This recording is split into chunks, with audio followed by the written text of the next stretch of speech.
Hello and welcome to the Just Another Castle podcast. I'm your host Matt, and with me this week is our pro gamer Mike. Wait, no, I was gonna Unoclay it and put on a dumb song. So, And I can't. Oh wait, no wonder I never hit unmute. I suck.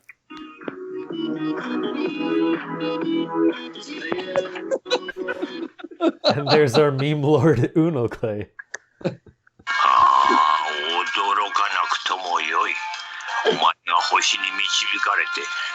Yeah, I don't know what that's from. It's from what I'm going to be talking about in my What's We've Been Playing segment. So I'll leave the mystery dangle there. Maybe people could have guessed it if they were listening really close. But I doubt it.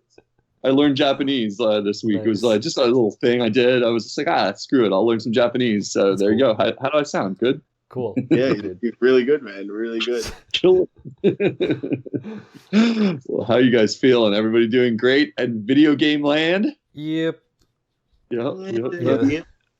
All right, so I guess we'll talk about what we've been playing. As per usual, I'm just continuing going through Zelda. I beat the next dungeon, and I don't know, it was all right. I didn't really care for it. I thought it was kind of annoying.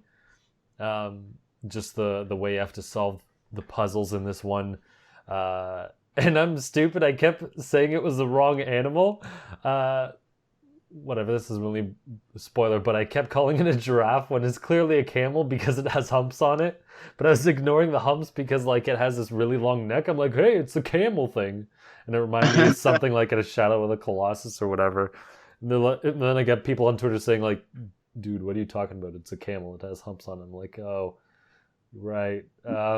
Pay no attention to the guy playing at 4 a.m. in the morning. Look somewhere else. I'm not stupid.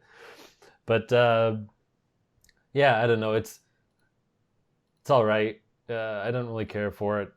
I'm not really liking the dungeons in this game. And I kind of had that concern when they first showed off the game. Well, not first showed off the game, but when we saw it in any real capacity and when people were wondering if there's dungeons at all because they weren't really showing them because of how few there are.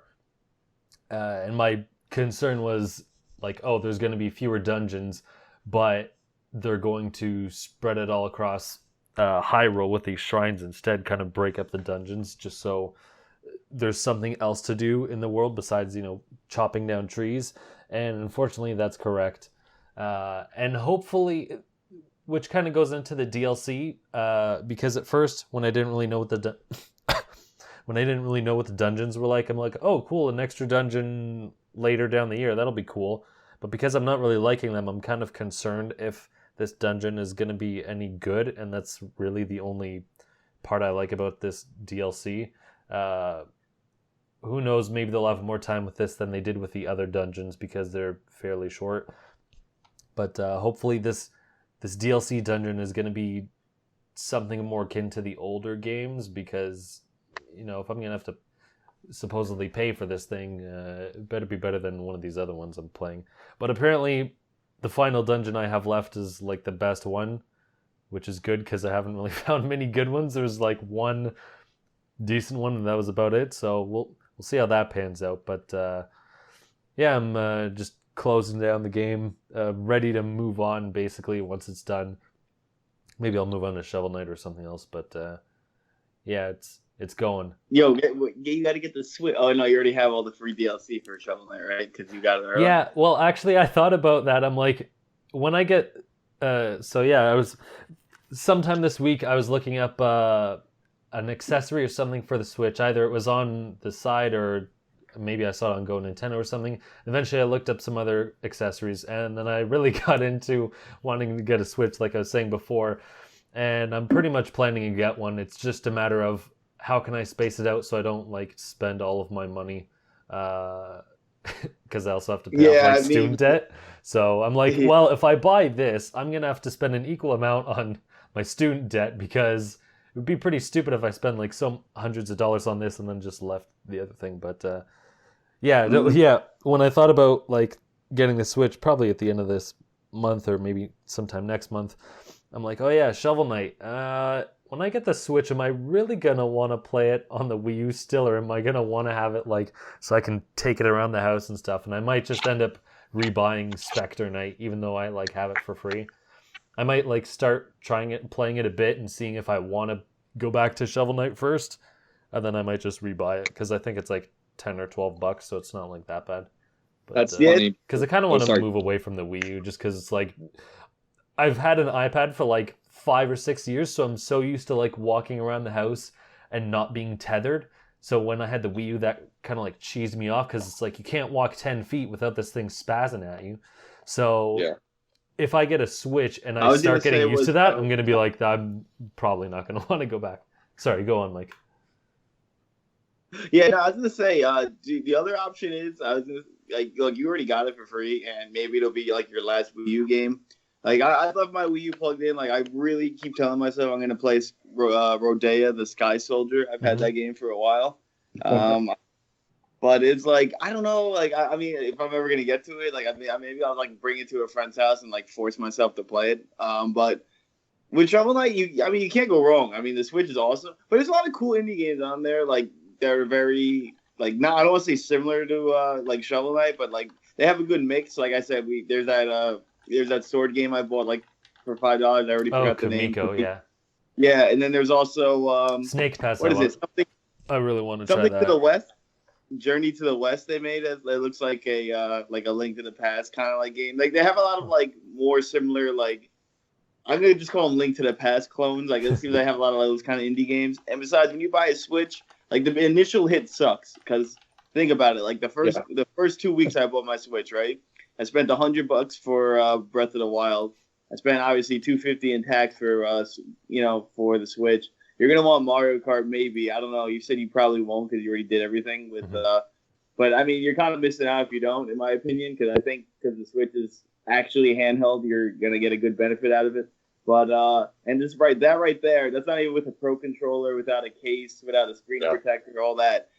So you want to like kind of space everything. The good news is you don't have to buy Breath of the Wild, so that's fun. Well, I also got it like $30 cheaper, so that helps. Yeah, I'm probably gonna buy like some accessories and stuff first before I get it. But I haven't bought a screen protector, but I'm telling you the case. Like I mean, I keep my screens like clean. I bring a wipe with it just in case. Like I'm never typing it. But, someone gets like a fingerprint on it. They're like, "Oh, sorry, Mike," and you just whip out a whatever thing in your pocket. You're like, "I got you covered." That's funny because that idea, just to interrupt for a second, that idea totally brings me back to when I was a school teacher for a year and I taught a bunch of little kids that were like really into their sneakers, and like they brought like a rag with them everywhere they went to like clean off their sneakers, and like they would get so freaking mad if someone scuffed their sneaker. They'd be like, "Yo, bro, off the shoes!" Like real. Yo, I get that. I have my all white Nike Air Force Ones, bro. And then when I'm wearing them, and some like little kid will like scuff my shoe, I'm like, "Come on, bro!" And like now getting all. That's how they were. It just took me back to that when you're telling me how you got to polish your screen every couple seconds. You'd hate me because like by comparison, my like Wii U gamepad, I polished it earlier because I looked at it and it had like literal food on it. I was oh my god. I was like, that's disgusting. I was like, I gotta clean that off at least. If I leave that thing for a day, it gets dust. It's like, I don't bother. Exactly. I agree. Mine's always fingerprinty and stuff. I mean, it is a touch screen, It's like whoa. But I mean, even if it doesn't, like the whole plastic gets. You're never supposed to touch the screen. You never. This guy. Yeah, I agree with what Mike's saying. You got to get ready for that initial hit. I've had to have that conversation with my friend.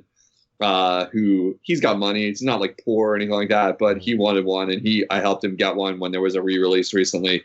But I was like warning him. I was like, "Look, dude, to make it feel better, like I'm telling you, don't buy anything but Switch and Zelda right now, and then like over the next couple of weeks, go buy all that other stuff because you don't need it to play Zelda. You're gonna be happy because he's gonna play it on the TV anyway. I know it. He's not gonna be carrying it around anyhow. So it was like, yeah. So yeah, you gotta get ready for that. Yeah. Yeah, there's plenty of demos and like smaller indie games I'm willing to bet in, especially because they'll only be like $10 and not 90. So that's a nice trade off. Yep. Yeah, that's what I've been up to this week. Mike, what about yourself? All right, let's see. Well, my stream was doing pretty good this week. I got like hosted by like somebody super famous. I had like 300 people watching for like the last 2 days. Oh, nice. I've been alright. Let's see. I've been playing still Persona 5. I was like kind of stuck because I was just like I'm trying to do something that's impossible apparently. Like I was like I'm gonna beat this dungeon in one day. And I was talking to my friend who's like a huge fan of Megami Tensei games, and he's like, the first dungeon you can't do in one day. And I'm like, there's days in the game, obviously. Yeah. So I'm all like, oh, well, I'm gonna still do it. That's And, like, yeah. It's like knowing you. That's like catnip to you. You're like, oh yeah, you can't do it. I'm like, you can't. Oh yeah, well, watch this. All right, and then it's like, it really is though. Like I have like no health, no items, no like magic bar, and I'm like, damn, bro. Dies, restarts it completely. I'm like, all right, maybe if I fight this guy, or maybe if I skip him, or if I walk differently, I'll get different RNG. All right, but so I've been kind of like fake stuck. I'm probably gonna play that tonight after I do some young studying. But other than that, let's see. I went back to replaying Trash. Trash Bros is good. I have not touched my Zelda.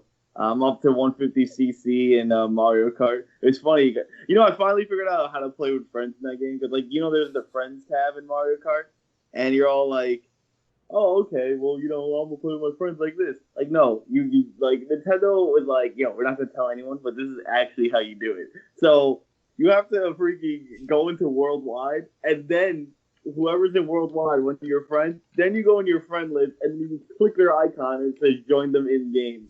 So that's how you play with people on worldwide. And I'm like, dude, that was the most, like, how am I supposed to know that? All right? Like, I was just randomly on my friends list, and I joined my friends, like, actual regional, VR ranked one. That was tired of playing, like, I'm like, dude, I don't want to play with my friends. I don't want to play this friendly-ass casual shit. I want to compete, all right? It ain't about that fun stuff, all right? It's all about winning. Competing in Mario Kart.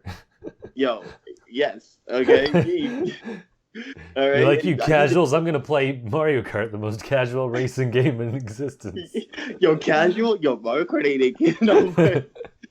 I tend to see it Mike's way. Like, if I'm going to play, I was playing for points, and my point status on Wii U was, like, high. So there were days like that where it got boring because, like, I would just be in a room with, like, a lot of people that were lower ranked, and you don't advance as quick, I don't think. And I don't remember the scoring quite how it works, but I wanted like serious. Yeah, but it's really biased because I was pretty high in Mario Kart 7. Like when I had like 6,000, I one time got in a race with like 3,000 people, and I came in like third, and I lost like 70, and I was like, damn. Yeah. Ouch. Yeah. But like when they win, because they're in their similar ranks, you only win like 22 or something, like, you know what I mean? Which is really cool on Nintendo. They're very well, like they do it very well. But it's like if you have a very high VR and you're with lower people, you have. Even if you get like, you have to get like second or first, otherwise Nintendo, like, if you get second, you might only get like +2. You know what I mean? Like they'd be like, oh, you were expected to get that. But like at Mario Kart Wii, I had like a 9,000 something. I was like, I played that game. Well, it's because I like fake cheated in that game. That was like, I think I wasn't one of the hackers because that game's apparently like broken by hackers. But I used to just play with my boy. We used to do the Ricky Bobby slingshot, from Talladega Nights. So I'll be like, he'll be in first and I'll be in second. I'm like, dude, your second player doesn't count. And then he would let me draft behind him so I could push past to the first finish line. And then he'd hit the brake, or he'd hit the brakes right before the finish line so I can get first and stuff. Oh my gosh. Yeah, and then like I'll be like, yo, get 12th and start knocking out everybody, and then come to me in the top 3.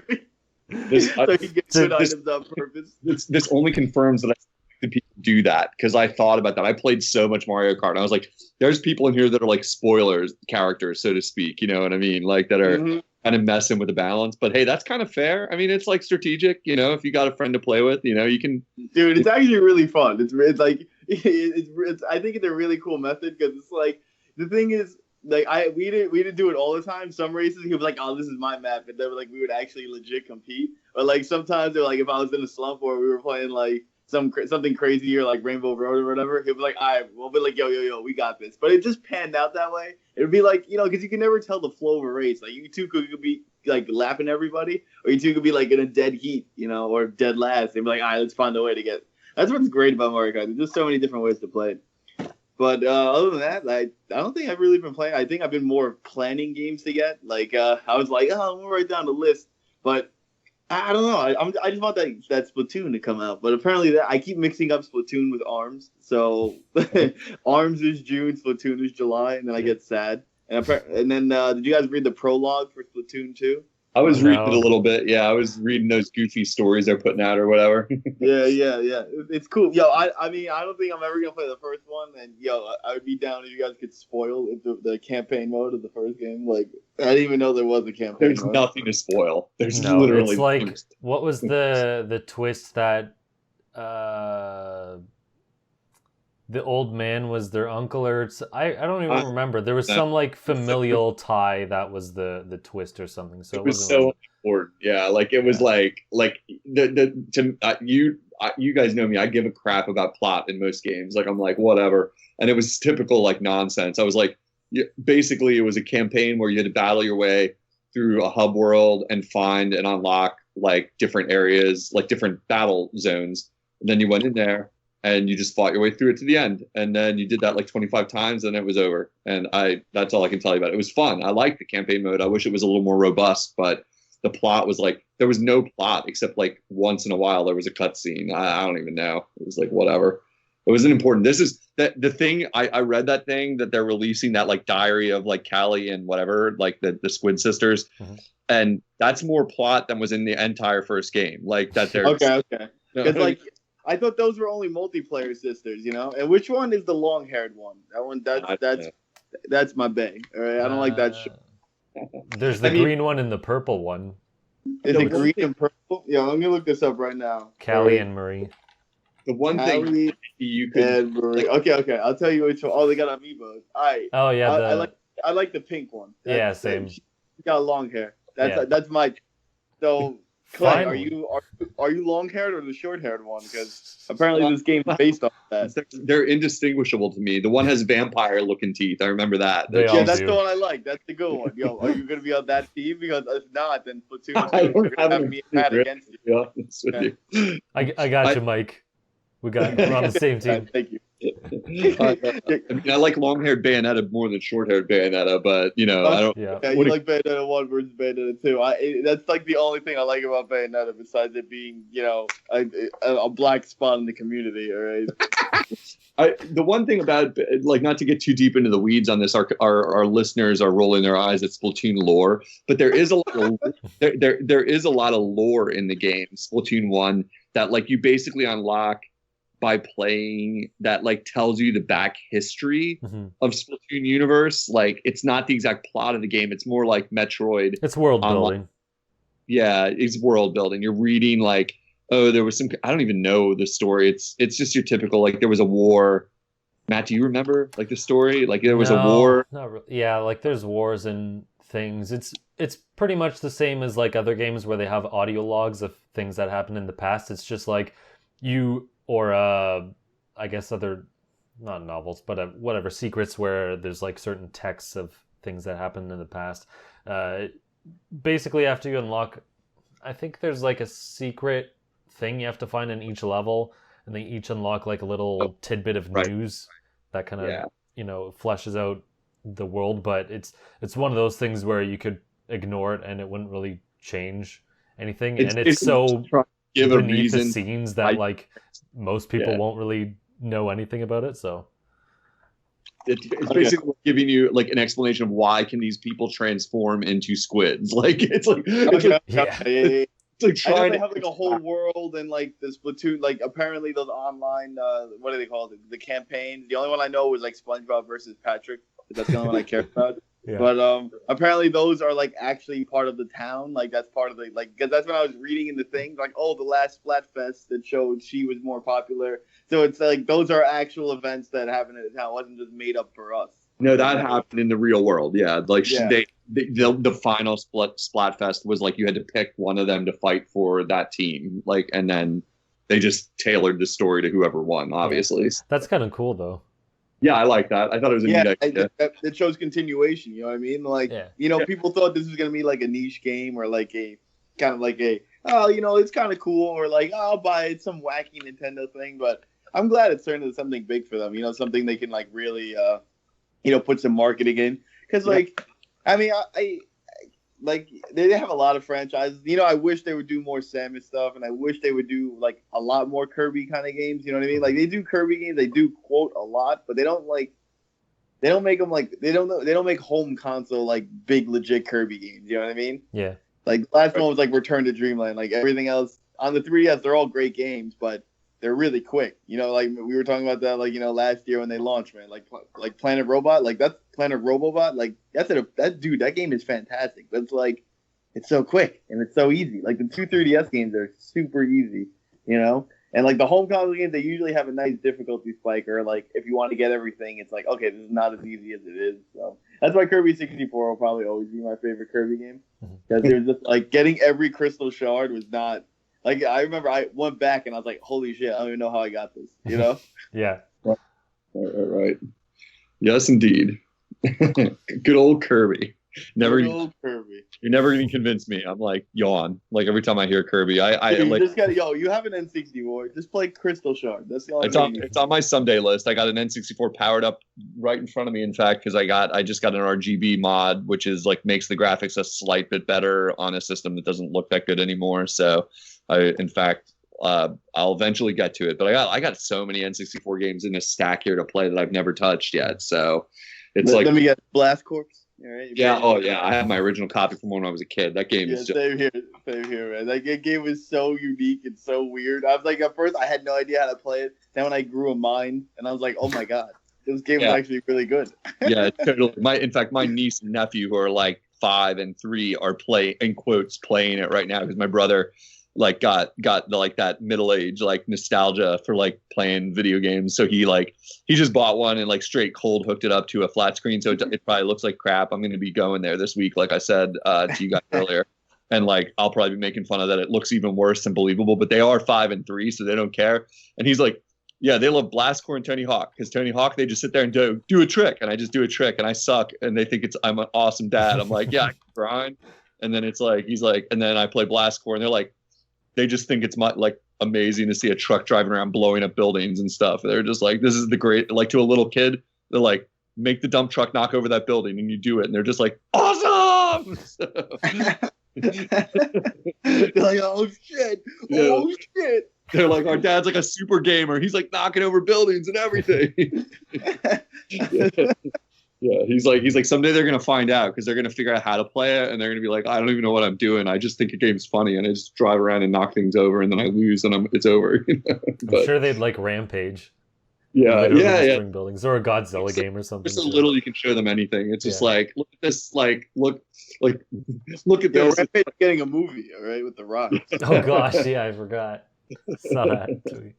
Yeah, totally. So anyhow, Blast. By the way, before we go on, since we throw a nostalgia throwback in, you know they have the original Rampage arcade game at the Barcade in Brooklyn. I was like, oh snap, yeah, like I was funny because I used to play the N64 one with my brother, my older brother, and then I was like, oh yeah, here's the arcade one. And I forgot how the arcade one doesn't look as clean as the N64 one, but yeah, they're totally different games completely. Yeah, they really are. I was just like, I just completely forgot how it was when I was playing it. I was just like, I was like a little bit more biased, maybe because I wasn't playing with my brother, and I was like, I think I like the home console one a little bit more. But I could see that if you started playing Rampage on a home console one, because it's just they had to make it a different game. Because frankly, as someone who literally, I can remember playing Rampage in the arcade when I was a kid.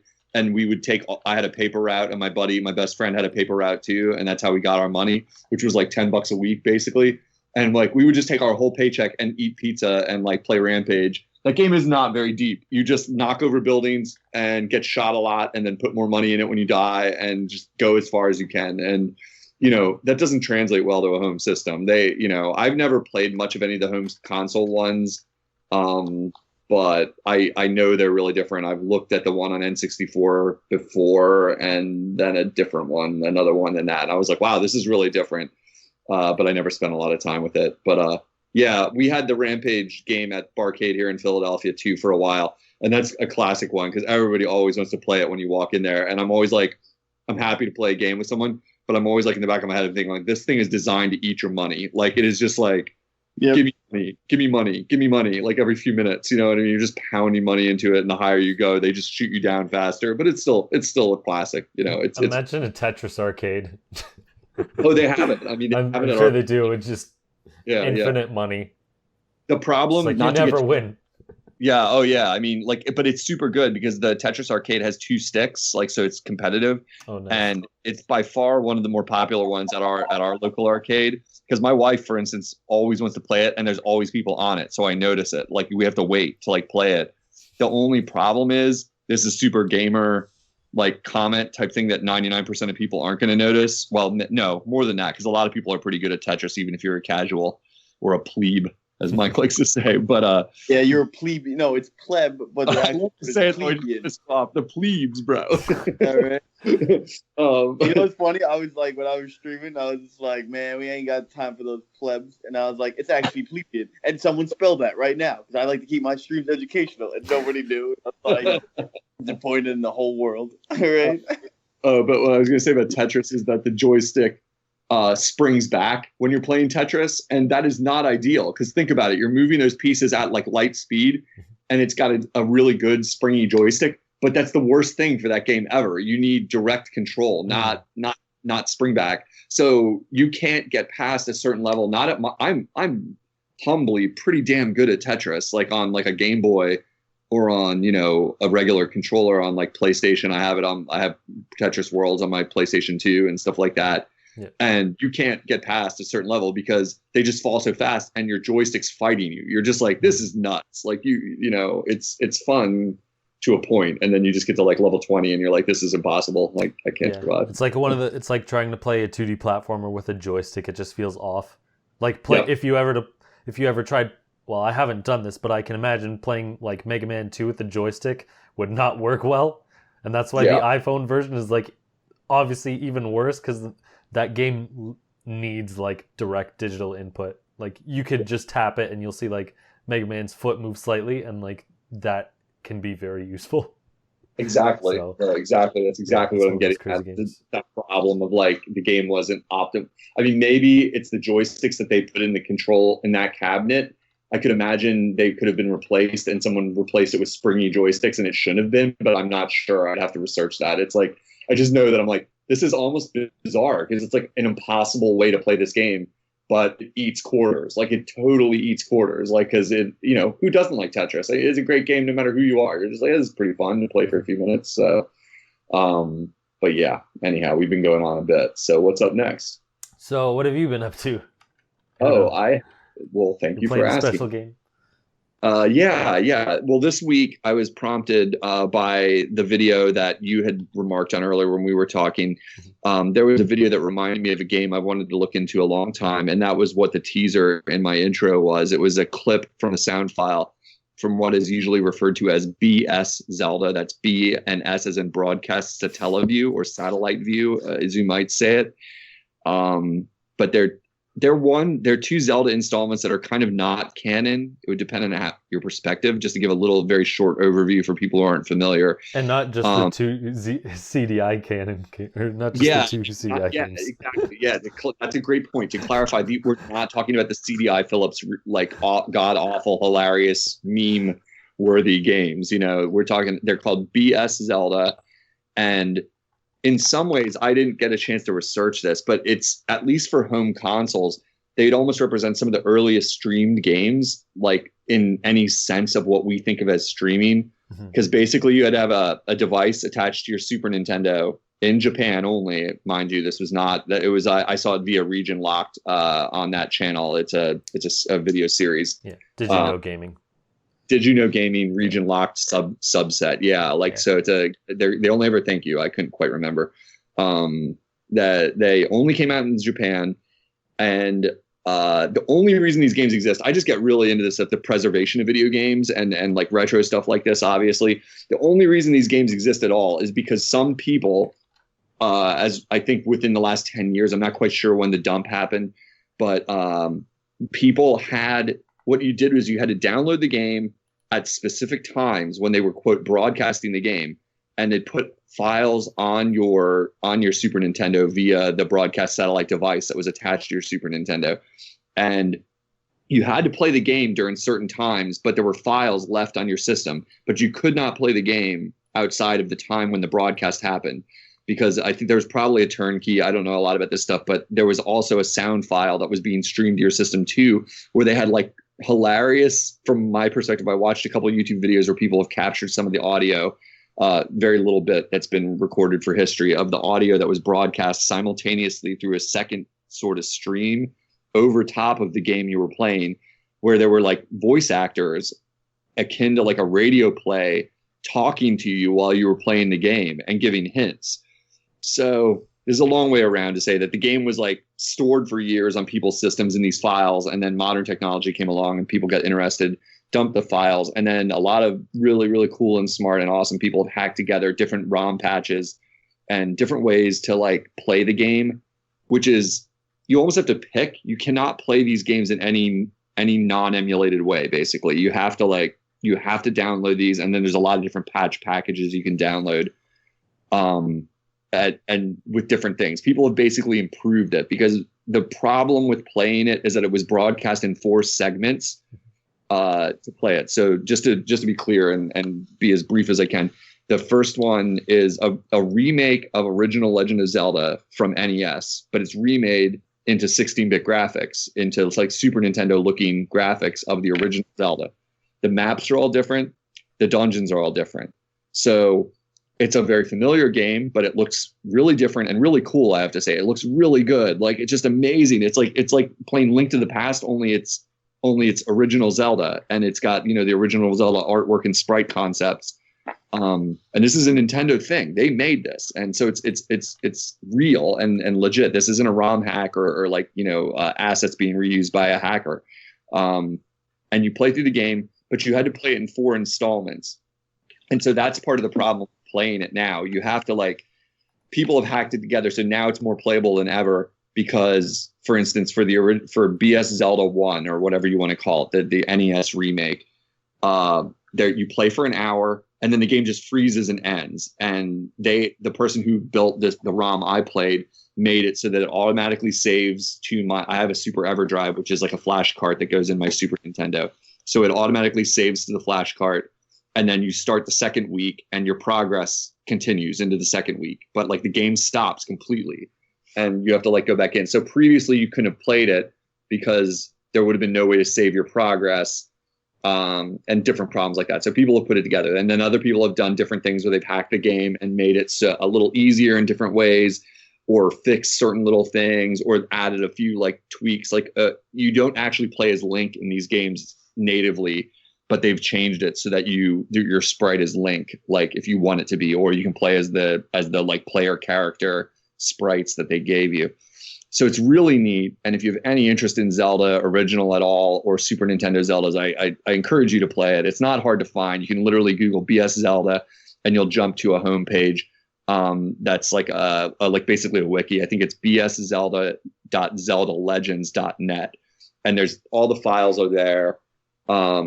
And you can kind of get there's a little bit of information you can read up on it, how to get started with it, and pick your path of like what means you're going to play it by, because that's kind of the biggest thing. You got to figure out how you're going to play this. Like, and the neatest thing for me, like, if you have a way to play it on hardware, someone has put together a whole file where there's multiple maps. I mean, it's a big thing. I mean, because BS Zelda NES, they actually, then it was so popular apparently in Japan, they released a second set of maps later, because the response was so good from players that they made another version. So it's almost like Zelda 1 NES natively, if you play the original game, has 2 maps, the original and then the Master Quest. And then there's actually maps 3 and 4, if you want to call them that, which is what some people refer to them as, like through BS Zelda, that you can play the game again in completely different ways. And so I played through it, map 1 this week, and I've played through Zelda 1 maybe more than any game I've ever owned in my life. I can do it with my eyes closed almost. Like, I know where everything is. I know everything about that game more than almost anything. But it's hard because the maps are different. And there's different things about the game I'm not going to spoil if people want to play it. Status effects and different things that weren't in original Zelda. They kind of changed a little bit of the way the game's mechanics work. But I will say this. playing it without the voiceover acting, which does not exist in English. So there's no way to play it to my knowledge. I'm not sure if there's a way to play it even with the Japanese like voiceover acting, if that was ever captured. And in a way, I'm not sure. But if you're an English speaker, you're not going to be able to play it with the voice track playing, where it was literally like voice actors talking to you while you played it. I think the problem is that the game is so hard at certain points that it makes original Zelda look positively easy, because spoiler alert, if you really, really don't want to know anything about the game, I'm going to give one thing that you absolutely could not do this without cheating or playing it a ton of times. Like, I had to look it up. In order to win Zelda 1, you need the Master Sword. You cannot beat you cannot beat Ganon without the Master Sword. And in order to get the Master Sword, you have to go to a specific spot on the map at an exact time. And this is a real-time game, like what later became ideas that we saw in Majora's Mask. You have to go to a certain spot on the map, and there's no hint I can find in the game playing it natively that tells you that. You just have to know to be in a certain spot and at a certain time, and there's a clock on your screen while you're playing telling you what time it is and how much of the hour you have left in this round. You have to be in a certain spot to get the Master Sword, and if you don't, there's no redemption. You just can't win. You cannot win the game, and game over. So there's a sort of, I think, part of the idea that like this was a contest almost when it was originally released, so not everyone was expected to finish the game. And again, I think the voice track was giving you hints and might have told you, you need to go get the sword right now or something. I'm not quite sure. I haven't been able to dig up that information, but I had to use a walkthrough to tell me. And they were like, go to this spot at this certain time and get the sword. And I was like, I had to leave a dungeon and run to this spot, get the sword, run back to the dungeon. And you're on a clock and you really have to hurry. So a lot. I mean, do you guys have any questions or anything you want to remark on this? Like, since I've kind of given the big overview of it, I recommend it strongly to anyone who's a hardcore Zelda. It sounds really unique, dude. Like it's crazy. I mean, like just hearing it, it's just like I'm kind of like I'm just speechless. It's like whoa, you know what I mean? Like it sounds like there's like really like a lot in it. It's just like, and I feel like you haven't even like told us everything. You know what I mean? Or like how it is and all that. Like you're just like, hey, like you know what I mean? Like I really I can't comment. Like it's just like. Yeah. I don't get it. I feel like it's something you have to play to really understand, Yeah, that's what I'm trying to like avoid some of the coolest stuff that it has. But like knowing the way it works was what I really thought is important to talk about, because the whole 4-week thing is like you're just kind of like, wait, what's going on? If you would just download it cold and try and play it, you'd be like, why does my game stop? Why is there a timer on the screen? Like what's up with that? I mean, it literally gives you a sub screen of goals for the week, because I think people got scores. Like I think you could like mail in for a prize or something is my impression. And so you got a score somehow based on if you achieved all the different things for that week. Like the first week is like get 2 pieces of Triforce, get the white sword, get 4 heart containers, like whatever, something like that, like get bombs, or whatever. And then the second week is like get the blue ring, get 2 more pieces of Triforce, so like you've got a guide of what you should be doing, but the problem is the map is all different and everything. It's super fun if you like original Zelda, and if you like Super Nintendo graphics, you can't go wrong with this. It's just you just have to be ready for the weird nature of like fighting the clock, because I had to redo the final chapter after I discovered the thing I just mentioned, that I can't tell how you would have figured out how to get the Master Sword. You just wouldn't have known. And it just seems unfair almost, but I'm thinking maybe that's because we're playing a put together modern version of a like Japanese experience, so BS Zelda. And then there's a whole nother one I haven't played yet and I won't even talk about because I don't know anything about it, but there's a whole other game called BS Zelda Ancient Stone Tablets, which is a whole nother game redoing Link to the Past. So that's right, there's not only original NES Zelda remade, there's BS Zelda like Ancient Stone Tablets is a remake, completely different maps, completely different. I think some mechanics are different of Link to the Past Super Nintendo. So get after it. If that's your favorite game of all time, this is like getting to find out that you can play a whole other version of like one of the greatest games ever made by Nintendo. And to wrap up, I mean, I saw some chatter that people have said there's some hints that maybe Nintendo could be considering someday localizing or re-releasing these in an official way. Currently, there is no way to play these officially, so go ahead and guilt-free download those ROMs and get to it. You're not stealing anything. You're not ripping Nintendo off in any way at this point.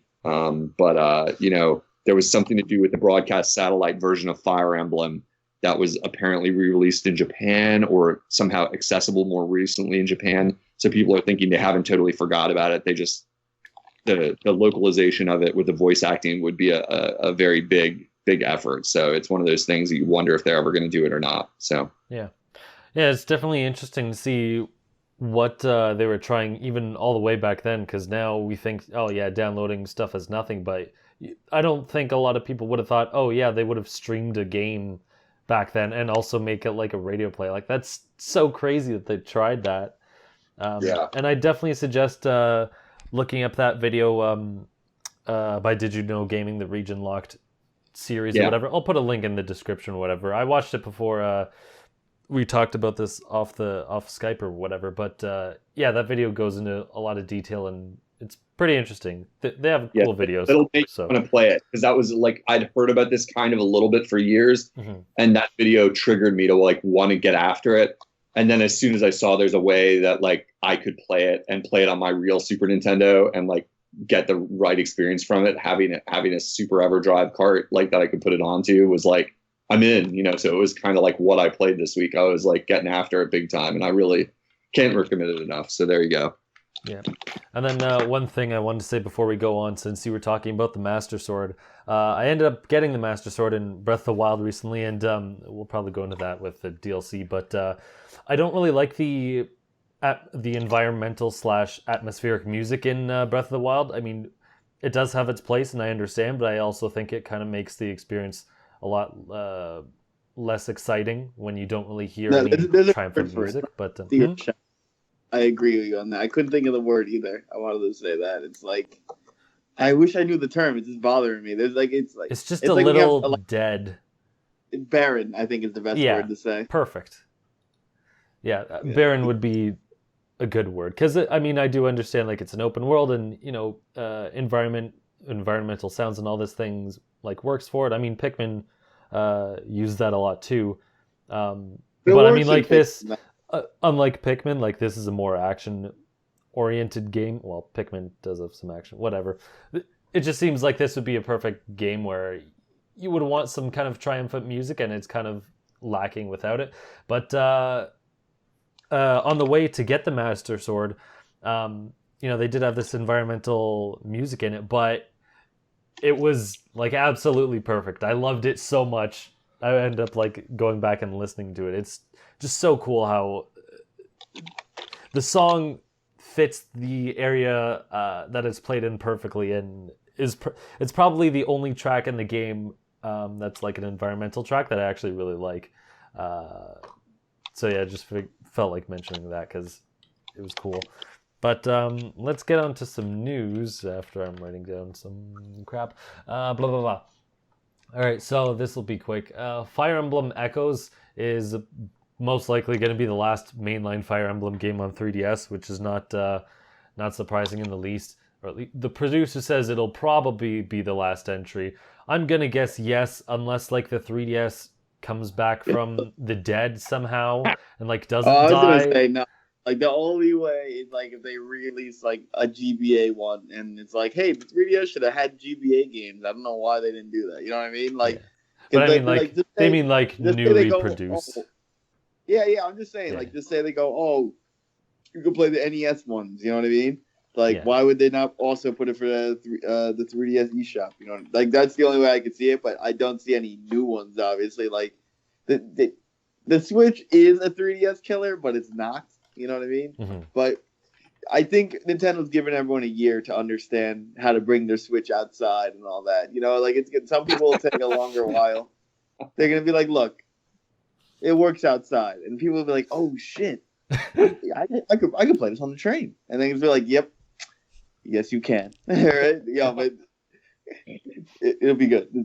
I mean, I don't really care for it. The real game that's coming out at the end of the month, factoid guys, is this Disgaea 5 Complete Edition. It has all the DLC from, the Disgaea 5 launched on the PS4 like 2 years ago. Usually those games are only for PlayStation. Like, what usually happens for them is they do initial release on a home console.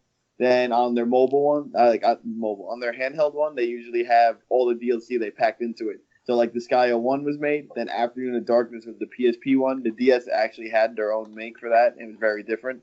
Not the gameplay, just some of the stuff. Then Disgaea 2 came out on home consoles. Then the PSP version came out with all the DLC. And they kind of did that for 4 on the Vita. So it came out on the PS4, then it came out on the Vita or PS3. And then now this is the next main one, and they did the same thing. Cool. But yeah, I recommend. Yeah, That's probably my next buy, to truly be honest. Like getting that game mobile and just like playing it around, like you could lose so much time and so many hours in it. And the best thing about it is there's no trophies, so I won't be like bound to do the 100%. It's to do everything. It's like 200 hours. Like the game. Oh man. The game is really really fun. I like them. I love the entire franchise. I think it's a very underrated one. Nice. I've never played it, so I can't really comment. It's like Japanese Weibo trash kind of stuff. You know? Fair enough. So it's like, Clay, you'd be like, yo, what is this? You're gonna be like, man, and then you're gonna like throw it away like the old man, you know? You're like, yo, I don't want your Dragon Ball Z's and Pokemons, man. And you chase me with your cane off your lawn while I play it. So. Stuff doesn't necessarily grab me, you know. Maybe someday when I run out of every other game to play ever, like, yeah, I'll get to that. Oh, damn it! I'm out of Clay's gonna be like, I finally beat every franchise of every game. Finally, I'll play these Pokemon, Japanese, you know, animus. All right. Oh man. So the next piece of news is about Splatoon. This is weird. The Splatoon maps are still going to rotate, but instead of every 4 hours, it's just going to be every 2 hours. So it doesn't seem like they're changing a whole lot in terms of that. And the loadouts are still fixed, so you can't say have like one weapon and a different sub-weapon and a different whatever the third thing was. It's still like locked. Any thoughts? I don't know, Matt. We've been talking. You and me play a lot of Splatoon. What do you think? I mean, like, give me your reaction first, and I'll react to you because I know Mike doesn't play Splatoon yet, so I can just react to you or whatever. Like, kind of. I think it's kind of stupid that like they're still doing the rotate thing. Like, in some sense, I could understand with like the first one when they launched the game. They're like, okay, I don't remember the exact amount of maps. Let's say like 5. Because I think it was something small like that.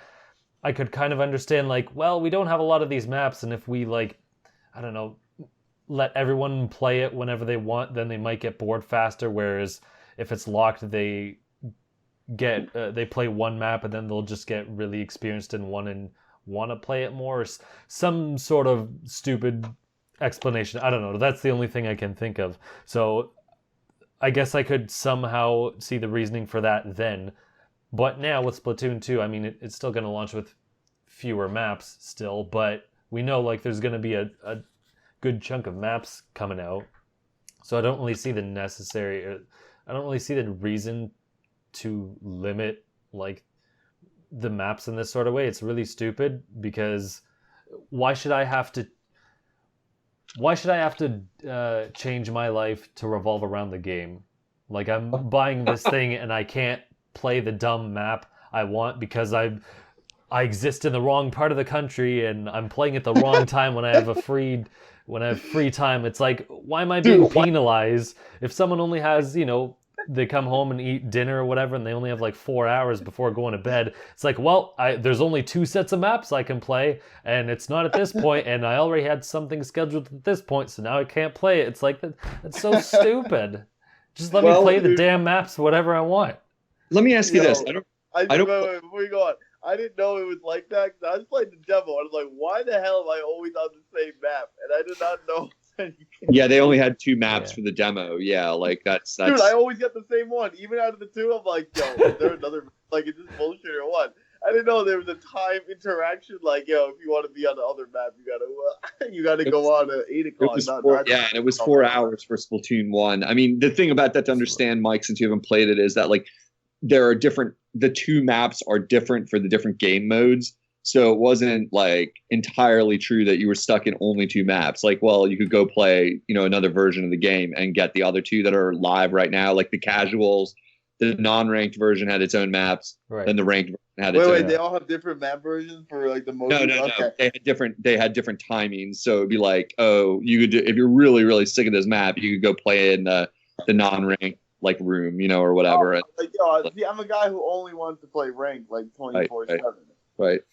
I mean, reacting to Matt, like I hear you, man. Like this is par for the course with Nintendo's very limited outings on online games. I mean, we know Smash, it's kind of a free for all, kind of open ended, like, which is right for that game. But Mario Kart has always been the lottery, like where y'all vote, and that's kind of neat. All the stages are there, but you vote, and so it's not like you can play anything right now. So it almost feels like sort of normal Nintendo for them to do something weird like this. That it's like, well, here's sorry, go ahead. I was gonna say here's the difference with Mario Kart. With Mario Kart, you have to play like four, I guess not for online. You just keep playing regardless. I mean, the main game mode, you play 4 maps or you play 4 tracks, and then you finish like the Grand Prix. I think in online it's just you keep playing regardless. Right. It's been a while since I played it. You guys would probably know better than me. With shooters, it's basically you could either set up a room and set up like what map you want to play and people can join it, or I don't know how I was going to say I don't know how random works. That's a stupid thing. Random is obviously random. Yeah, as far as I know, it's just like people set up rooms with, they choose the maps or whatever, and you join the map, you join whatever room, and then I guess if you want to do random, you can just join a random room. And I mean, I guess they could also have do like, oh, here's our Nintendo specific events that are going, like maybe not Splatfest, but like here's the rooms we're choosing for these hours or whatever. They could do that still as long as they had the other options, but it just seems really silly. And Splatoon's gonna have online. I don't think you could do this with the first game, but I wonder if they're gonna allow like setting up tournaments in the second game, because if you can, are the maps going to be randomized again, or is it going to be dictated at, oh, if you set it up at this time, these maps are already pre-scheduled to be at that time, so that's what you're dealing with? Like, good question. I don't even know. I don't even remember if Splatoon original like allowed you to set up tournaments. I know you could do friend stuff, but I don't think you could do stuff with anyone. Yeah, I think you're right. I don't recall exactly. But yeah, I don't know. Like, I mean, I wonder if there's a technical limitation to it, like that would cause this to be a default mode for the way they think about how that works. Like that it is so limited that it's like, okay, these because I mean, Mike, and to fill in the blank for anybody who's coming to Splatoon new, Mike and anyone else listening, the other thing that's similar to the map challenge that we're discussing, the fact that only certain maps are available for certain time periods and it rotates every couple hours or whatever, is that the secondary games change also. It's not like you can play carry the football or whatever, like, version of the game you want to call it, any time of day. There's the main Splatoon game. Oh, right, I forgot about that. So yeah, there's Turf War, which is paint the floor. There was the one where it's like a King of the Hill sort of, or a Golden Gun sort of thing, where your team captures like this super powerful gun and you have to take it over to the other team's base to win. There was one, I think one of them might have just been deathmatch. I forget, but there were a couple of different modes. And what Unoclay was saying was like, at certain times of the day, it's like you can only play like the Golden Gun mode, or you can only play like this mode besides Turf War, which is the standard mode. So yeah, that was really dumb too. And frankly, I hope they fix this, because oh man, go on. I don't think they're gonna. I mean, if they're already sticking to the thing with the timing, I think the secondary games are going to be the same way as they were before. Yeah. And I would say for me, if I could change one thing, that would be what I would change, not the maps. The maps, like, to put your mind at ease, Mike, the maps are important, but it's not the end all be all thing. Like that you can't. To me, I played a lot of Splatoon, and maybe I'm more tolerant than other people, and that's fair. Like maybe I just didn't mind it as much as some people will, and that's totally fair. Could be a me thing or whatever, but like to me, the games modes are more important than the maps. Like the maps are like maps, like they only really come in a couple formats. There's the long hallway, and then there's like the big square, like kind of thing, and then they have different like layouts inside those, which are I really like the maps. They're really creative, they're neat, but it's not the end of the world, like if you can't play your favorite map, or whatever, like it's fine. But the games, like I really like the tower game a lot, and then there was one of them that I liked less, and I'm just not thinking of off the top of my head. And I always wanted to, I probably would have played a lot more tower, where you basically stand on top of a tower and move it along, as a team, and then the other team's trying to knock you off and move the tower back. And I really like that mode, and so I would like purposely wait for that one to come on sometimes, and I'd be like, I don't really feel like playing right now. I'll go play something else, which I don't get mad about it, but I could see if you're really into the game, you'd want that. And that's rough. That's a double-edged sword. I mean, look, I feel like Nintendo's trying to force other people to play some of their other modes. You know what I mean? Like, like this game is more than what you think it is. But sometimes, like, people only like the best worst example I could give is think I'm not gonna say Smash, but think Smash or think Call of Duty. Some people don't play single player mode. Some people don't play multiplayer mode. Like think about Titanfall when the game came out. It's a multiplayer only game, and people were like, I don't. What if they don't want to play online? What if some people are just training mode fiends, or they just really like gun games. You know what I mean? They just want to play the story. They don't really want to play other people online. This I feel like it's like Nintendo's like, all right, yeah, you have all these options, but it's only gonna happen at this time, and you're gonna experience this. But now, what if I only like that mode, and I'm a stubborn jackass, which I am? I'm like, I don't want to play any other mode but this one. It's my favorite mode. You know what I mean? Now I'm like, what am I gonna have a terrible attachment rate because I only want to play at at 10 p.m. Eastern time or something like that? It's just weird. It just sounds like this game is mainly a multiplayer focused game in my opinion, and it's supposed to be about fun. But like, I'm mad on this side. Like, it's just dumb. Like, why wouldn't you let me? Why wouldn't you let me do what I want to do, or why wouldn't you want to let people fully explore this game? Why are you going to limit us? I hear you totally. I think a lot of people have that exact feeling towards Splatoon in spite of like loving it. Like a lot of people had that reaction to it. And I think if they don't change, people have that reaction again when they come in new. I will say this, agreeing completely with what you're saying.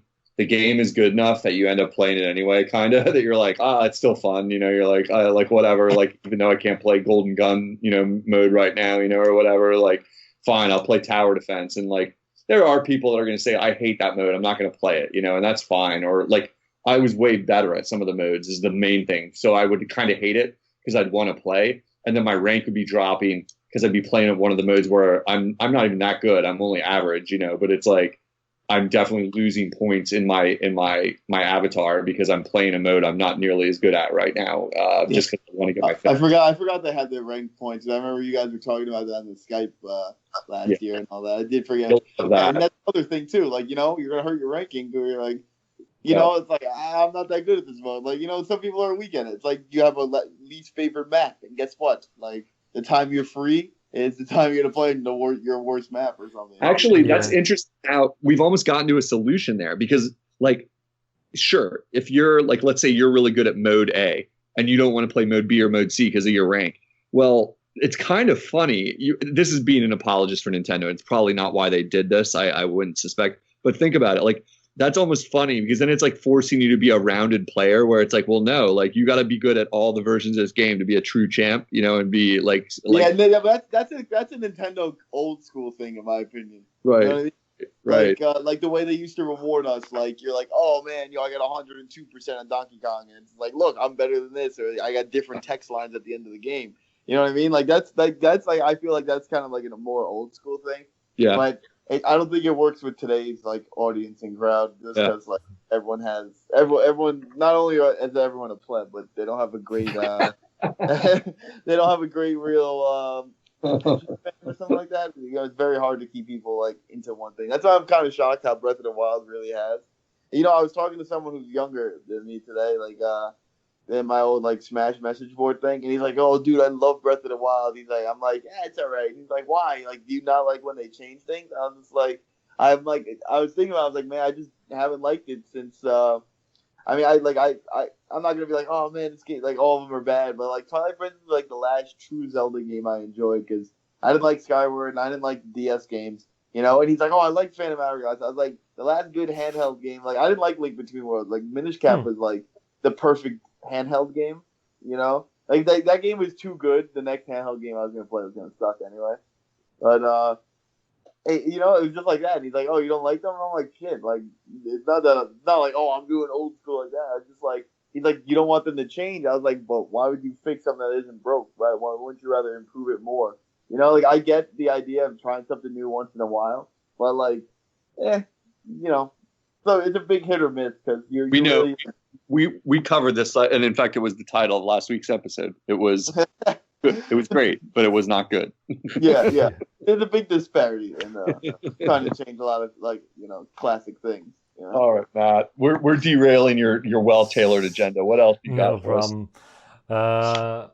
Crap, I was gonna say one quick thing about Splatoon. Oh, I was gonna say that's kind of what bugs me about Splatoon is that if because there's only 2 maps, if I don't like one of them and you get it often enough, it's like, or a certain mode that I don't really like, it's like that's gonna turn me off from playing. Like, oh well, I wanted to play, but I don't really like these modes, so I'm not gonna play it. And then it's like, how often is that gonna happen where I'm just gonna be like cut out of the experience because half the time when I want to play, like it's not what I want to play. So I think that has a double-edged sword to it.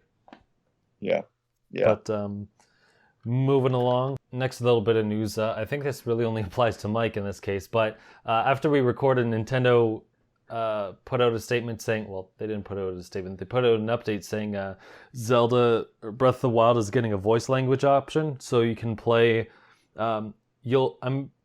I believe how it works is the subtitles remain in whatever language region you're in, but you can change the audio language, so you can have English subtitles and Japanese audio. And I know Mike was really interested in that. I don't know how far he got in Breath of the Wild. I don't think very far, but does this interest you in getting back into the game since you didn't really like the English audio from the trailers? Mike, you there? I'll pretend to be Mike. Oh yeah, I think that's great because all these plebe trash all want to listen to it in English. I want to hear Zelda talk to me in her native Japanese because that's how true gamers do it. Well, good to hear from you, Mike. His interesting perspectives as usual. I don't know. Do we lose Mike entirely? Mike, are you there? We can't hear you if you're there. Like I see you in the chat, but we can't hear you. Well, anyway, I guess Mike doesn't even want to comment on this. People, he's basically saying no, like no dice on this. I'm not a part of this. Like I'm not like into it. I find it interesting that like they give this option. You know, I personally like I would like to learn Japanese and like be able to like learn stuff of that nature, but like just I don't know like. I don't see me like wanting. I mean, there's not enough voice acting in Zelda to make it really matter. Like to me, where and that's the weird thing when they touted like they're having voice acting. It's like I haven't checked the length of all the cutscenes, but there's probably like half an hour worth of dialogue. Yeah. So it's like that's like nothing. Like an average. Even I went back to look at Twilight Princess, and the amount of cutscenes is like 3 hours or something. Yeah, I mean, if it was a game where there was actually a chance I could learn some basic Japanese in some way from it, maybe that would be useful to me in some way. I can imagine, like maybe finding that useful or whatever. But I don't know. I'm like neat. I guess that's great for people who want to have different languages in the game. So cool. Seems like a lot of work to make that happen, but cool. Whatever. Yeah. Not a big deal to me. I'm not going to be changing my language settings anytime soon. So. Yeah, me neither. But actually, you said it kind of surprised you. A lot of Japanese games end up doing this. They'll have like a language option update, like usually after the game is launched, or I don't know how early because I don't play a lot of them to like actually be able to follow. But I know they do. It is kind of a standard. It is weird how it was released like so late because obviously all the countries have their own audio within the game, so you think you would just like collect them all, but maybe there was something else to it. But yeah, no, that's cool for people who are interested in that. But speaking of Zelda, they at the same time they also showed off the DLC, or explained how the first DLC pack, what it's coming with. I'm not going to list it out because I hate hearing people list it out when you can just read it, and you probably already know anyway. But I know you read this after I sent it in the chat that day. What do you think of this first DLC pack so far? I'm super excited for a couple like random things about it. Mm-hmm. Not only do I the first DLC pack, so we don't get the big thing that's coming at the end of the year. That's obviously why we're all paying the $20, to get the dungeon, the big extra quest or whatever it's going to be. Yeah. So, that's neat. But in terms of this first one, I'm trying to remember. It's been a week since I looked at it. I was most interested in like the map GPS thing, mm-hmm. because the way I'm playing the game, I kind of like wander back and forth like a lawnmower, I was saying, is the way I would analogize it. Like I basically like get into a region of the map and then mow the lawn back and forth. And I can't wait to have it show me where I walked. Like, I haven't bought the DLC yet, for the record. I'm gonna buy it when this stuff comes out though, and I'm ready to play it. And I'm like, that's gonna be really funny, because like we were talking about before, and I was lightly chiding you guys, which I don't mean it in any mean way, that you guys are like, you have your Sheikah sensors on and all that stuff, and I turned all that stuff off so that I don't even know where the shrines are. I don't know where anything is. I'm like going blind, like I'm completely flying blind with a map that has nothing on it until I get to one of the towers, and then or unless I find something that it marks on my map for me. But in any case, like I really am looking forward to that GPS tracking thing where it's going to show where you've walked for the last 200 hours, because I'll be able to then go back and find places I actually missed, and I won't have to use like the sensors or whatever. I'll be able to be like, oh, look at that, somehow I just like ducked around that whole area. I wonder what's in there. And even if it's just a hillside or the side of a mountain or whatever, like I'll go check it out later on if my interest in the game is that deep. And at this point, I wouldn't see why I wouldn't. I really love the game, and I'm looking forward to that. What are the other major features in this one? Is this one with the Cave of the Trials or whatever in it? I posted the link in the chat so you can see it easily on the website. But yeah, it's got a challenge room. It's got the thing you just described, the hard mode, fast travel point, and then some costumes, and some of them have the fast travel point that you can like warp out of anywhere and leave a beacon where you were to warp back to. Yeah, like basically, yeah, that's going to be handy in a purely gameplay functional sense. Like, it's not a make it or break it thing for me, because I'm always like, well, it's sort of like the game is forcing you to like do a little better. It's not making it super easy. Like, you have to go in a region and find something like a temple or a shrine, I should say, or a tower or some other like landmark in order to have a warp point. So I'm like, to me, I'm torn over that. I can't say it hasn't been like times when I'm like, I wish I could just warp right back to where I was, not like, 100 yards away, or, like a mile down the map, that I have to run back like to that spot or whatever. It's like, I don't know. And that has to be harder for you without the shrine compass, because then it's even harder. Like, oh man, I got to find something around here. And if you can't see it within like a reasonable distance, right, like, that's going to be even harder for you. I tend to not warp a lot, which is true, partly because of that. I don't leave areas, because I almost feel like, this is funny, but cinematically, I feel like it breaks the flow of the game for me to warp back to a town.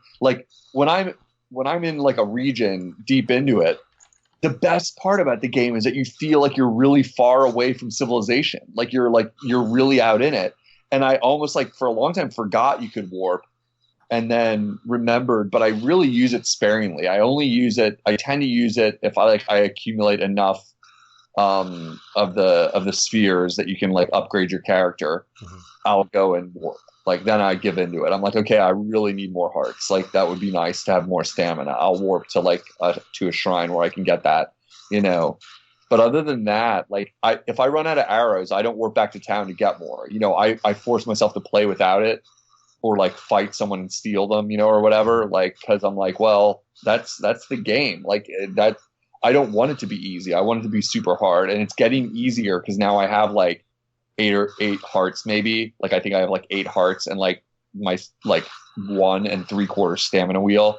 So it's like, well, the game is like starting to get gradually easier, where I can mix it up with like the enemies and fight some of the bigger like mini boss type enemies and like take them down, like without dying too much. So it's like, well, yeah, I'm like artificially almost making it harder in some ways, like, but so it's like when they start giving us stuff that like maybe makes the game seem a little easier to me, I'm not necessarily like right way on board. It's like, it's not going to hurt the game for me. I can just choose not to use it, or whatever. So but yeah, the Cave of Trial sounds pretty cool. I'll get into that. Yeah, just to interject, someone made a video called "I Hate Fast Travel" that I think you might want to check out. I'll send it to you after the clip. Right. It's by a guy called Rasputin on his YouTube channel. I'll put it in like the description and whatnot. But yeah, he goes into how like it doesn't really make sense in a gameplay perspective, and it's really interesting. A lot of his videos all of his videos I really like. They're worth checking out.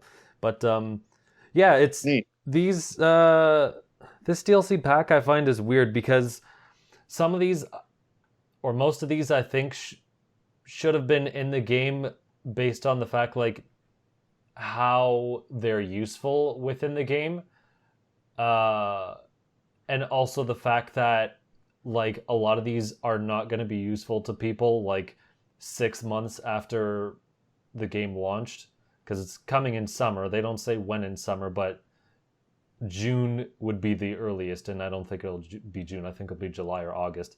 But like finding the Korok seeds with the Korok mask, like that's fine. I don't really need that because there's so many spread across the land. But I mean, like that seems like something they would have thought to put in at the beginning. Same with the travel medallion, like and hard mode.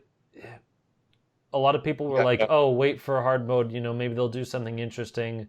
And then that'll be justified with the fact that you're paying for it, but it's really not. All it is the enemies are up by 1 level, so red bokoblins are now as strong as blue bokoblins, etc., and that their health regenerates after some time. So I mean that's kind of neat, but that could have been something like in the base game. So yeah. I don't know, I'm kind of conflicted. I don't mind that they have the challenge room, the trial of the sword thing. Like that's fine. It seems like extra content. Go for it. Yeah, I'm fine with you charging that because the game has so much content in it already. The prize you get for beating it, I think, is kind of shady. So I don't know if this. I'm gonna mute. I don't know anything about that. There's a prize. Well, not a prize, but did you read the description of it? And what? No, happens? I skimmed it. Like, is it a spoiler? Is it a spoiler? Because like I want the listeners to hear if they're interested. Yeah, so I guess I'll try to be vague, but basically, it powers up a weapon forever versus during certain times, and that it's weird because then it makes it seem like, oh well, you got not the full version of this weapon, but at the same time, this full version that they're giving you just makes the game easier. And same with the fast travel. I mean, you don't even really need the fast travel. There's so many shrines, like you're bound to have one within a reasonable distance anyway. And the Korok mask, same thing. There's so many you don't really need it. Right. So it's weird. These all seem like features that they would have put in at launch and would have been useful to have from the beginning of the game. But at the same time, they also make the game easier, and it doesn't really jive with how this game is pushed forward, like kind of go out there and do it yourself and find everything yourself. So it's really weird. I don't know what to make of it. I like the extra costumes though. That's cool. The Phantom Hourglass armor I really like, or Hourglass, or no, Spear Tracks. Man, I'm dumb. It says Phantom armor, but I like that. They left cool. out like on purpose. Is that what you're hinting at? Like are you? Is that what you're getting at? Like it feels. It seems like, to me, I don't think it would be. I don't really think it's like malicious in the sense of Capcom, where it's like, oh, we're gonna cut this out and release it 5 days later, and we'll charge you to pay for it. It seems like these were ideas that they wanted to include, but we're like, well, we kind of want to make this Zelda game hit the Switch launch, so we'll kind of forego some of these things and not really, bother with it because there's so much in the game already. And then they're like, well, we're gonna make DLC. I guess we can return back to these ideas and like put it in the DLC to kind of justify the extra cost of it being $20 versus like let's say 10 per each thing. I think that's Right. why you see all these things like Right. Like a lot of these things wouldn't be that hard to I don't think they'd be that hard to implement like within a week of the game coming out, but I think they realize, well, we're going to make this DLC pack for an extra dungeon anyway. Might as well save this for that so we can justify the $20 because I think the $20 is really just going towards the dungeon and the, well, I guess minimal voice acting and all that, because a lot of these things are just like, well, we made a couple of costumes and we, put a thing in it. The challenge room is really the only thing. Well, I guess the hard mode to an extent, but challenge Right. mode is really like the only thing they would have to work on and not be able to implement like immediately. Like that would actually Right. take time versus like costumes and compasses and all that kind of thing. So Yeah, it's hard to say. I don't know. Like I want to give them the benefit of the doubt because they've been making a big effort on the DLC to make it value friendly. Mhm. And that, like, your one theory, which is maybe some of these things were left out because they had to focus on getting the game out by a certain point, and so they focused on some things and not others. I would want to give that the charitable read from my own view and be like, well, that's fine. Like, like there are things, not everything could ship with this game. It was an enormous achievement. You had a firm date. And then when it came to push and shove at meetings, you had to cut some things. And so, hey, okay, so we're getting them later. Like, it's not like you're not getting big content with the DLC too. So it's like, well, like would the GPS tracker type thing, like for your map, like be pretty easy to implement? I'm not a coder. It seems like an easy thing, to me. So yeah, could it be that it was left out on purpose? Who knows? I'm not going to get my panties in a bunch because it's like, the whole like package. At first I was like, I'm not really into this idea that I'm going to pay another $20 for a game I already spent $60 plus tax on. Mm-hmm. And now that I'm like, oh, this game is a masterpiece. Like there's no question I will pay another $20 to play another several hours of it, like as long as the content turns out to have like enough content in it. All the other stuff is just gravy. So, like I said, I haven't bought it yet because like the first package sounded like it was a shirt or something, and I do not give a crap about that stuff. So it's like, I was like, yeah, but I'll buy it for the other stuff, like at some point for sure. Well, it just kind of irks me a bit because you have to pay for it, obviously. I don't know. Like I said, I'm conflicted because they are features that seem like they could have like implemented in an update early within the game, but they also make the game easier. So why would I want to use these in the first place? So really weird scenario. But I think what kind of bugs people is the fact that because there's not a whole lot to this first pack, it makes it harder for people to be interested in buying this DLC to begin with. Like most people are going to be waiting for the dungeon at the end of the year because that'll be really what you're paying for. So seeing this doesn't really have a lot to it is like, okay, well, now I'm kind of bugged. Like this doesn't seem worth it.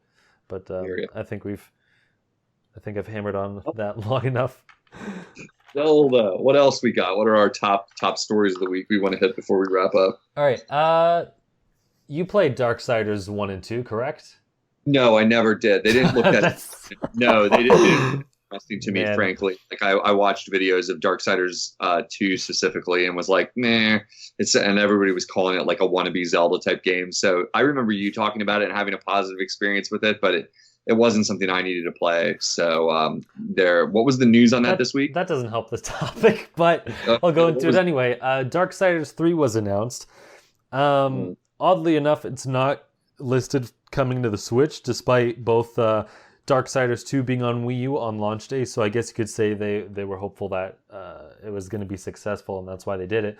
But they're also making like a remaster of Darksiders 1 that's coming to the Wii U, like in the next 2 or 3 months. Oh, interesting. Which is really weird. Like at the very end. Yeah. It's basically the last game to come to the Wii U. Yeah. like well past after. They're It's angling for. it's They want to be like notorious for being the last game or something like that, yeah. you know? Well, it's weird because I'm assuming it took them, let's say, a year or two to make this, and a year or two ago, everyone would have known, like everyone knew, like the Wii was dead. So I don't see why they did it to begin with.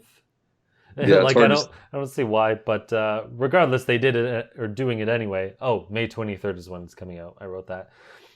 It came out like 5 or 6 months ago on the other consoles, but yeah. So Darksiders 3 is announced. Maybe it'll come to Switch at some point. It says 2018. It doesn't really have any specific details. Like they wrote some text about it, but like the trailer was just a CG trailer. Like they didn't really show much off, so who knows? Maybe they just don't have a dev kit. I've heard some other studios don't have dev kits yet. Like I think that's why like the Disney Afternoon collection isn't on Switch, because Capcom maybe doesn't have a dev kit. I don't know. I was listening to some other people on podcasts and whatnot, so I mean that could be a reason why they just don't have a dev kit now and might get one later. But I was gonna say, are you interested? But I don't think. Yeah, not well. Given that the future looks pretty bright for a lot of stuff to play on Switch, or wait, it's on Wii U, right? My bad. No, yeah, Darksiders 3 is coming to new consoles. Oh, and it's coming to Switch or only Wii U? No, it's coming to PS4, PC, and Xbox One. No, Oh, it well, doesn't. It's not coming to Switch. But I was just saying, like, Yeah, I don't care at all. it might. like not to be flippant, like I don't care at all. I don't have those systems, and the Yeah. game didn't seem like something that I was dying to play to begin with. So to me, it's like not being rude to it. I'm sure it's a fine game, and I'm sure I remember you had played the other ones, or at least one of them, and talked about it a long time ago, and sounded like it was fine. You know, like so. Hey, you know, what about you? You're thinking Darksiders 3 hooray, or you're thinking Darksiders 3 maybe wait and see, or what? Personally, I don't really care. I mean, it's cool because this character has a whip, and you don't really see a lot of characters using whips in games. I'm sure there's a lot. Maybe like Bloodborne or something used one. I'm not sure, but like whips are like not common a lot. Bayonetta had some, but I mean, maybe it'll be interesting because of that, and it'll change up the gameplay. But yeah, I didn't really care about the Darksiders games. I almost felt like posting like, yeah, everyone's excited. I couldn't give two craps. I played the first one. I think I played it for like half an hour, and I'm like, I really don't care for this. It's way too slow.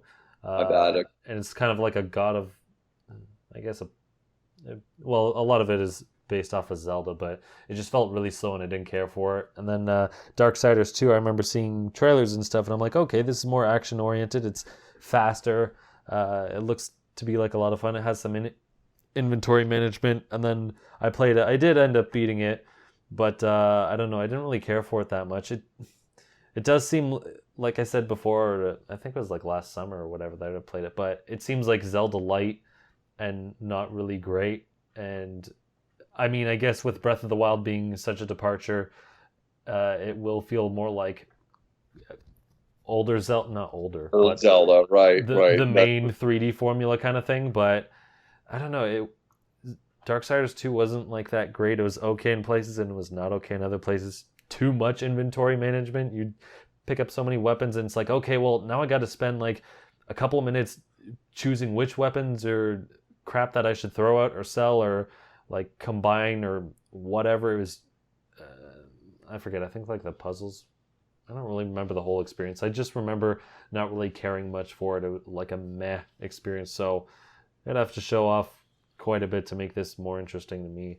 And I didn't really care a whole lot for the art style, I guess. I mean, it was kind of interesting, but it looked, I don't know, kind of weird. But yeah, I don't know. I don't really care about it, to be honest. I don't really understand what people see in it. Like, it does have the Zelda formula of, okay, here's the item, you use this item to beat this dungeon. You also fight monsters and it's more involved, I guess. But yeah, it just feels like such a lesser experience. Like, you might as well go back and play like a different Zelda game, to be quite honest. Yeah. Play something else. Yeah. Not too interested. Yeah. Maybe if it's like a Castlevania Lords of Shadow or something, it might be interesting. I didn't even really play that game, but I mean, that has me more interested than like another Darksiders 2 or something. Yeah. No, I don't know. Anyhow, well, so we're not interested in that. Yeah. This last one might be quick depending on what happens, but you were talking about a Bowser spinoff. It's basically Nintendo's just renewing like the character license, but I thought I'd bring it up because you it was one of the topics you listed, and I was wondering if you actually had like an idea, and that's why you wanted to talk about it.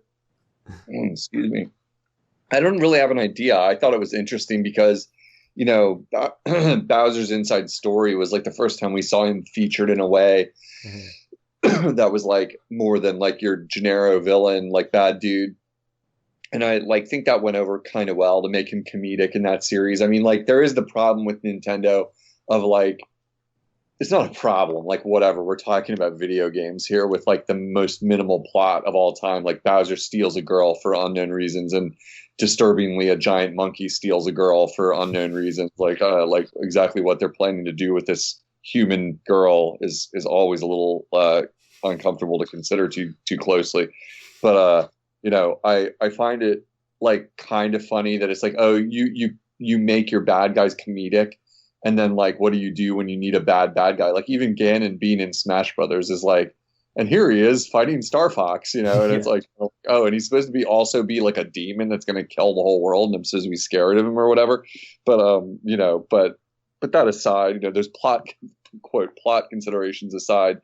Like, Bowser's become kind of a clownish, you know, bad guy. And if they were going to make a game where, like, you know, they're going to use an IP like Bowser in a more prominent, like, first player role, you know, like, I'd be into it. I don't have any ideas. I'm always just excited when Nintendo, like, kind of comes up with a new idea, like most of us, you know. It's like, okay, well, a Bowser game. Like, okay, well, what are they talking about? Like, if it's just going to be Bowser Sports, you know, or some nonsense like that, you know, where it's like any character fill in the blank sports or whatever, like, I don't care.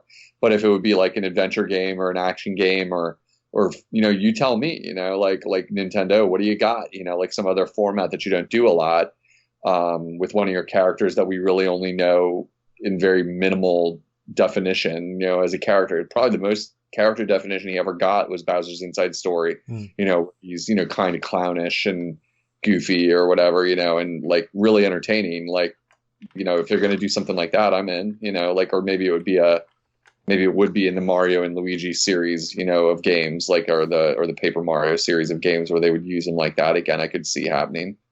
But we didn't get that like little leak didn't have much information to it, did it? So it's not like we know anything yet, right? No, it was basically just they were renewing the license to like the Bowser name. So it wasn't really anything. It was just the typical trademark sort of thing.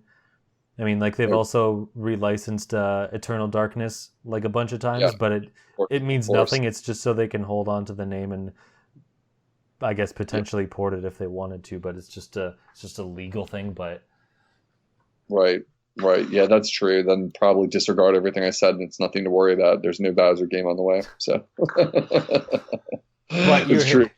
So you were saying make Bowser. Play game genre that Nintendo doesn't usually do.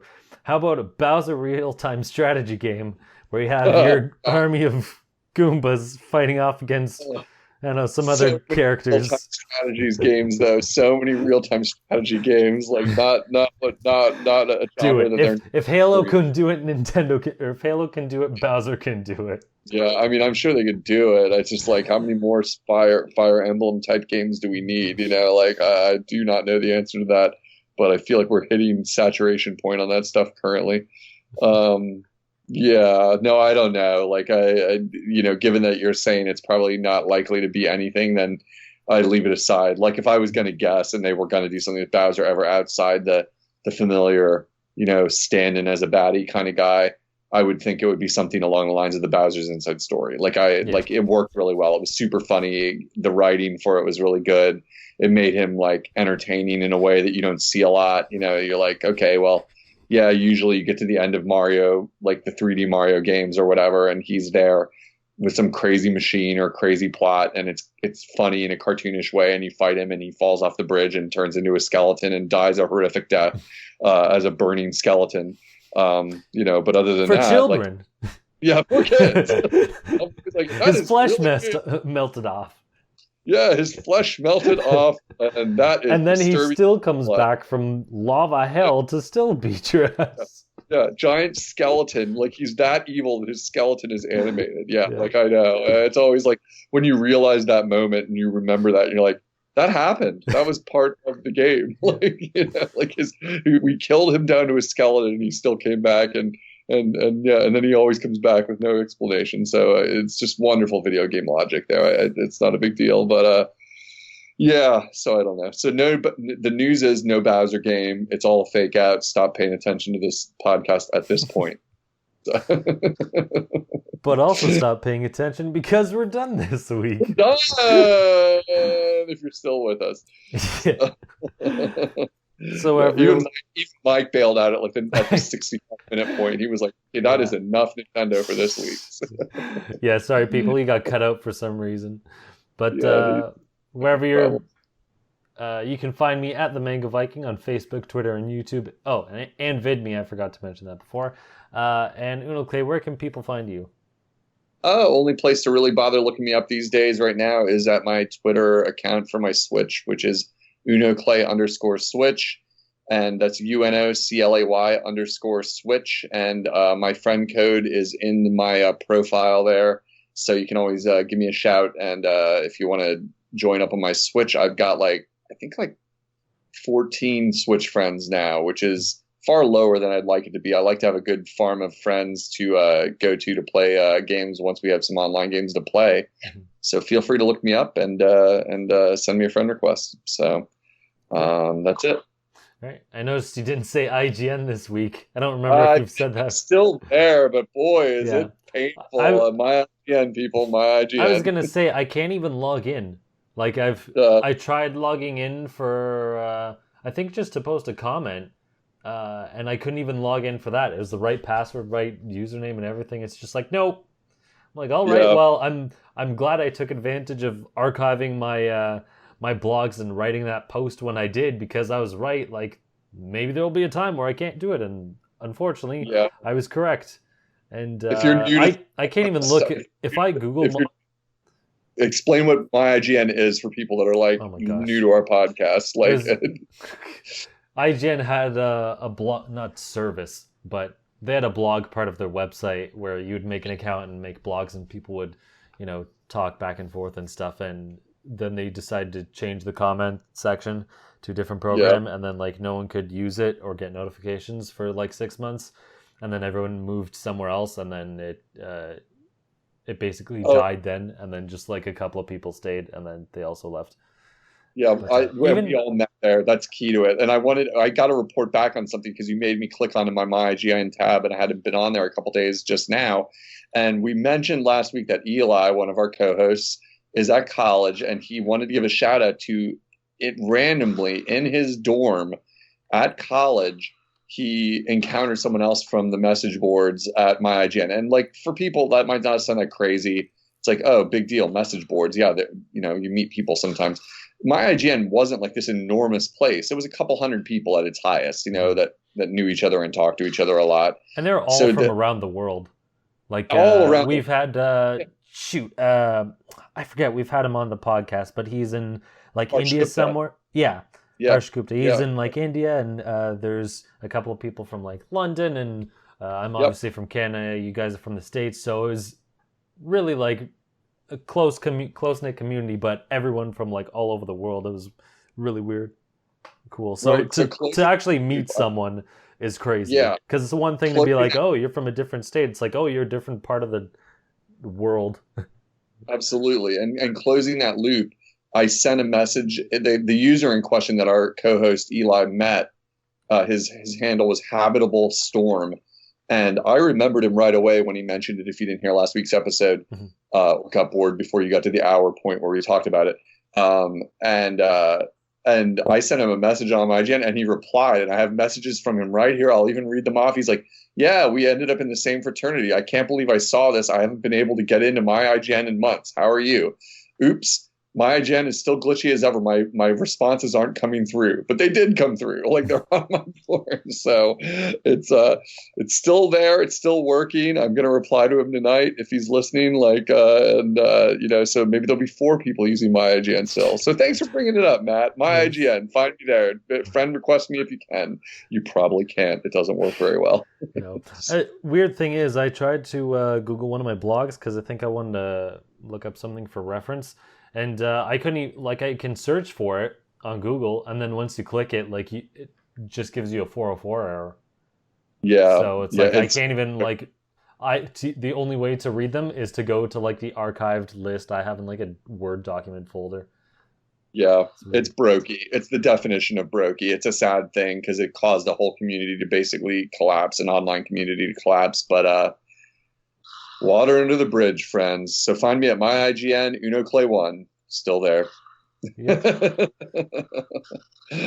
All right, so wherever you're listening, you can find us at Just Another Castle on basically every platform on the internet. We'll see you next time, and leave gaming to Nintendo. 画面には君が持っているものが並ぶことになる。持っているものを使うときは選んだ後、X ボタンでゲームに戻り